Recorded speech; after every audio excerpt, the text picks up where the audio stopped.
What is going on, everybody? Welcome back to another Clash Royale video. Now today's video is going to be a little bit different. I haven't done a top 5 video in a very long time, but at the start of Clash Royale I used to do so many of these, and then you just kind of run out of ideas. You can only do so many top 5s before there aren't any left to cover, but now that we have so many legendaries in Clash Royale, I thought I'd go ahead and cover the top 5 best legendaries in Clash Royale. There are 12 of them to be specific. I do have all of them, and they are pretty high leveled except for the Night Witch, because for some reason Supercell didn't want to give me any Night Witches even though I spent 32,000 gems. If you missed that gemming video, go ahead and check it out. There will be a link in the description below, or if I'm too lazy and I forget to add one, just check it out on the channel.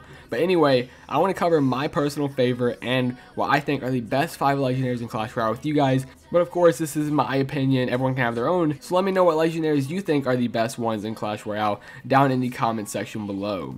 There will be a top 5 worst legendaries in Clash Royale video coming out tomorrow, so hopefully you guys are excited for that one as well. And obviously it'll be a little bit easier to decide which ones I think are the worst, because they won't be the 5 that I talk about in today's video. But that's enough rambling from me. Let's go ahead and jump right into this and start things off with the best legendary in Clash Royale as of right now. So, my lowest level legendary and my favorite right now, the Night Witch, is so overpowered. Everyone has to agree with me that this is the best legendary in the game right now. She just came out a few days ago and she hasn't been nerfed just yet. Like I said, check whenever this video is posted. As of right now, she is the best legendary we have. She's crazy overpowered, only 4 elixir, 750 hit points, 300, basically 300 damage as a level 1. Remind you guys, this is a level 1 Night Witch. All my other legendaries are level 2, 3, and I almost have a level 4 Graveyard, but this Night Witch at level 1 has pretty amazing stats, and once again, she's only 4 elixir. She does spawn her little bats every now and then, 2 at a time, and they come pretty quickly, and of course on death she releases 4 as well. So there are lots of bats with the Night Witch that are really just good cards if you have them behind like a golem or something. Bats can definitely eat a tower if there's a tank in front of them.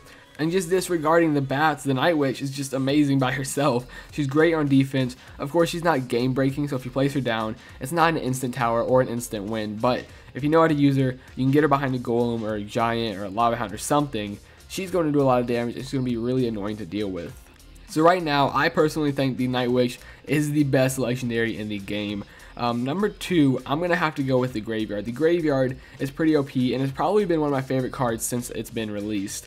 I almost have it level 4. I'm so close. I do have it in my shop right now, and I'm really tempted to buy another one, but that wouldn't quite get me to level 4 yet, so I'm not too worried.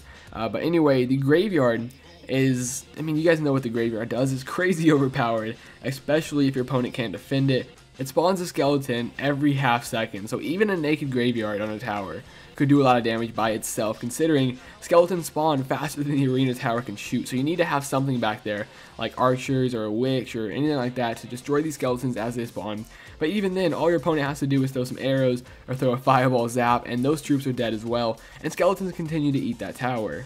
Giant Graveyard, you can drop a giant and a graveyard at the exact same time for only 10 elixir, and then you're screwed. The tower's focused on the giant. If you don't have troops to defend the graveyard, those scalies are definitely going to eat, and you're going to have a rough time. Golem Graveyard, probably one of my favorite decks in the entire game. Lava Hound Graveyard, all of those are really strong, and just makes the graveyard so much better if you know how to play it. I think they've tried to nerf this once or twice. I'm not sure about any direct nerfs, but there have been quite a few indirect nerfs. Either way, the Graveyard still continues to shine, and if you use it and you use it correctly, you most likely win every single battle. So moving on to my third favorite, and in my opinion best legendary in the game, is the Log. Now 3rd and 4th, you'll see the 4th in a minute, you probably already know what it is, but these come pretty close. The order that I rank these legendaries isn't too specific, but these are of course the top 5 in the entire game. Now the Log was kind of a meme at the beginning of its release. It wasn't that great and not too many people used it. Everyone was still obsessed with the Zap. For the same price, you get a Zap, and we're already so familiar with that card, we just kept it over the Log. But then they buffed the Log, and they've nerfed it quite a few times since then as well, because it's just so overpowered. Only 2 elixir, does 290 damage, so it can basically take out every single goblin in the game, an entire goblin gang, a skeleton army, a princess. If you drop all those on top of each other, it can take all of them out in a single roll, because it goes so far. It even hits the crown tower and does 116 damage every single time it touches it.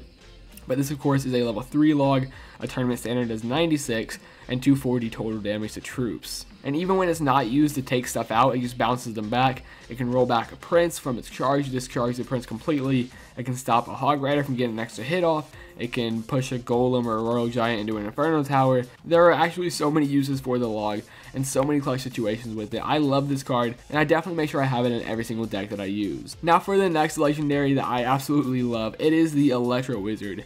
Now this was probably my top 3 before the Night Witch came out, but the Electro Wizard is still in the top 5 nonetheless, even though the Night Witch is so overpowered right now.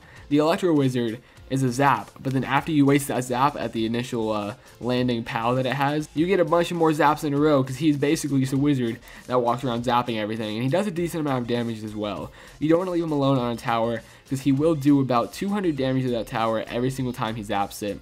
He can reset Inferno Dragons, he can reset Inferno Towers, he can just be really annoying, take out an entire skeleton army, discharge Princess, all that good stuff. You guys know how great the Electro Wizard is, and there are so many more possibilities to use with him. He's just all around a really versatile card and one of my favorite in the game. Now last but not least, this one was hard fitting the final card into the top 5, but I'm going to have to go ahead and include the number 5 spot for the Miner. The Miner is an all-around great card. It's been pretty OP since it actually came out, and you can actually create an entire deck around the Miner. A 3 elixir card can actually control an entire game. Miner control decks are really strong. Miner Rocket, Miner Cycle, Miner Poison, anything the Miner is OP with. Of course, you can chip down a tower with him, throw him over and over again, and just eventually get that tower all the way down to 0 with the help of the Miner and a few spells. You can also use the Miner to take out an entire Elixir Collector if your opponent doesn't have any Elixir to counter the Miner. He does completely counter the Elixir Collector for a positive Elixir trade. You can use him whenever you have minions to throw him behind the tower, make the tower shoot him instead, and then the minions can just eat the tower if they don't have any arrows. You can throw the Miner in front of an Inferno tower, zap the Inferno, which will retarget him from the Golem onto the Miner instead. There is so much you can use the Miner for, and he's just a very, very versatile card, putting him in the top 5 legendaries in Clash Royale. Now that right there was my list of my favorite and in my opinion the best legendaries in Clash Royale. If you have a different list than I do, feel free to let me know down in the comment section below, and make sure you stay tuned to tomorrow's video for the top 5 worst legendaries in Clash Royale.